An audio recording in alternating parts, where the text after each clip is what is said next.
kelas IS. Nah, pada video kali ini kita akan membahas tentang ketenagakerjaan. Sudah siap untuk belajar hari ini? Simak videonya dengan baik ya. Check this out. Ketenagakerjaan merupakan salah satu masalah yang dihadapi akibat berkembangnya dunia industri. Perkembangan industri yang semakin pesat terkadang tidak diiringi dengan pendidikan dan keterampilan tenaga kerja, serta banyak lagi permasalahan tenaga kerja yang dihadapi oleh setiap negara.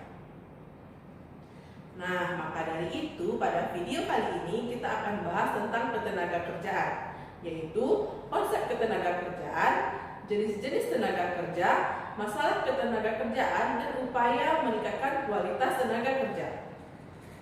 Pertama, kita akan bahas konsep ketenagakerjaan.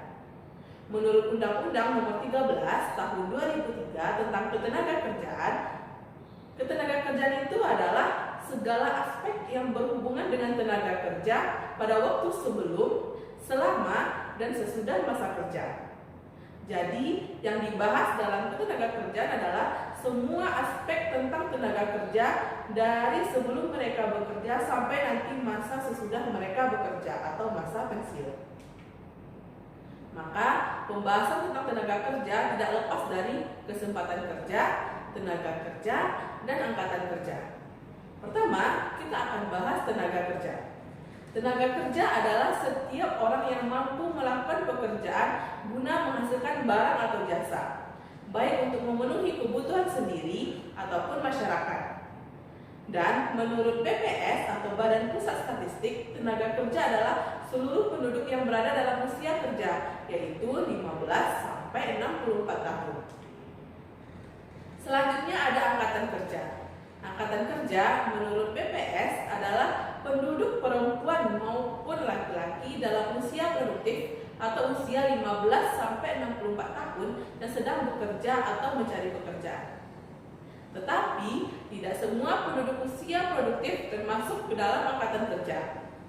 Penduduk usia produktif yang tidak aktif dalam kegiatan ekonomi tidak termasuk kelompok angkatan kerja atau disebut juga dengan bukan angkatan kerja, misalnya seperti pelajar, mahasiswa, dan ibu rumah tangga. Kemudian ada kesempatan kerja. Kesempatan kerja merupakan suatu keadaan yang menggambarkan ketersediaan lapangan pekerjaan yang dapat diisi oleh angkatan kerja.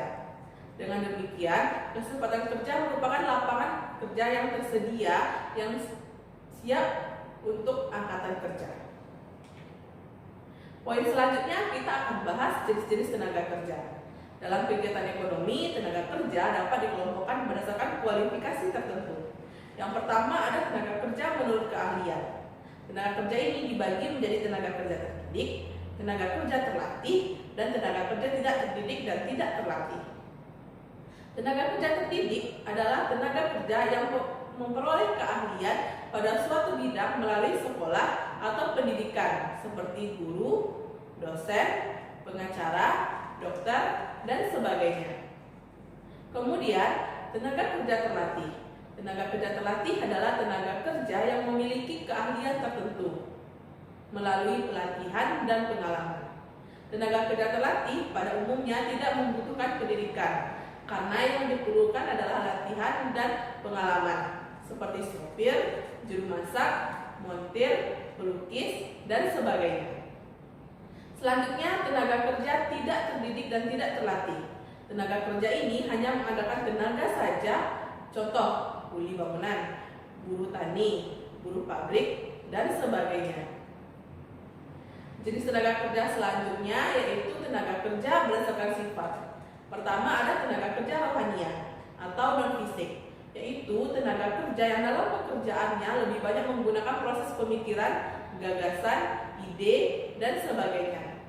Yang kedua, ada tenaga kerja jasmaniah atau fisik.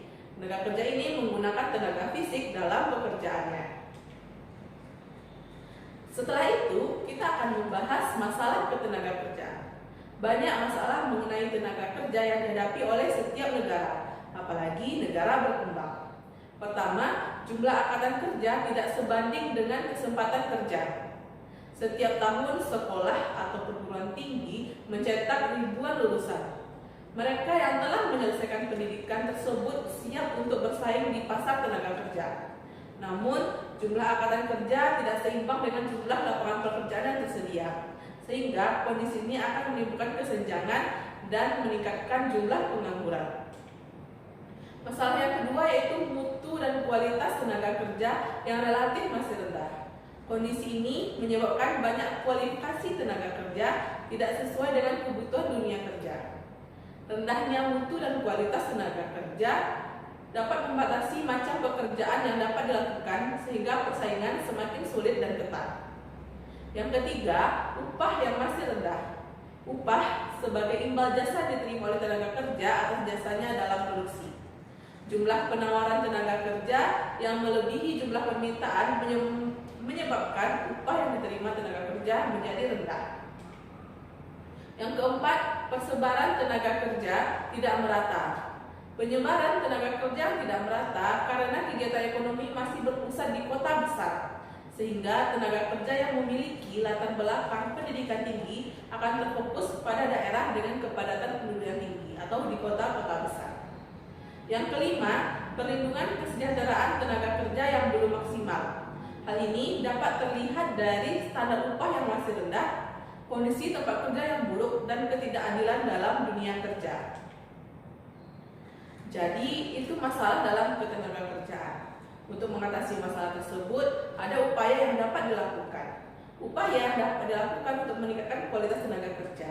Yang pertama yaitu meningkatkan kualitas tenaga kerja melalui pendidikan. Meningkatkan kualitas tenaga kerja bisa melalui pendidikan formal maupun non-formal.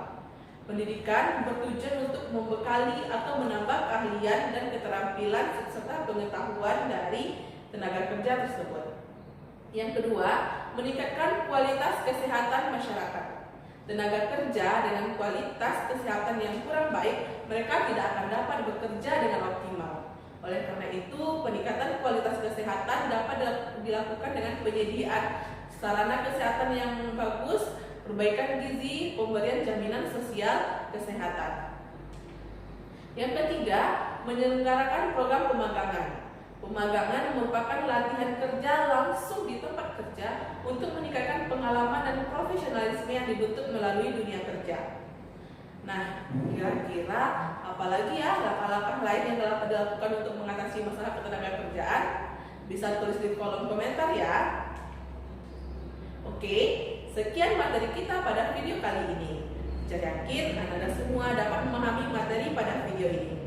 Terima kasih dan sampai jumpa pada video selanjutnya. Semangat belajar dan salam hebat!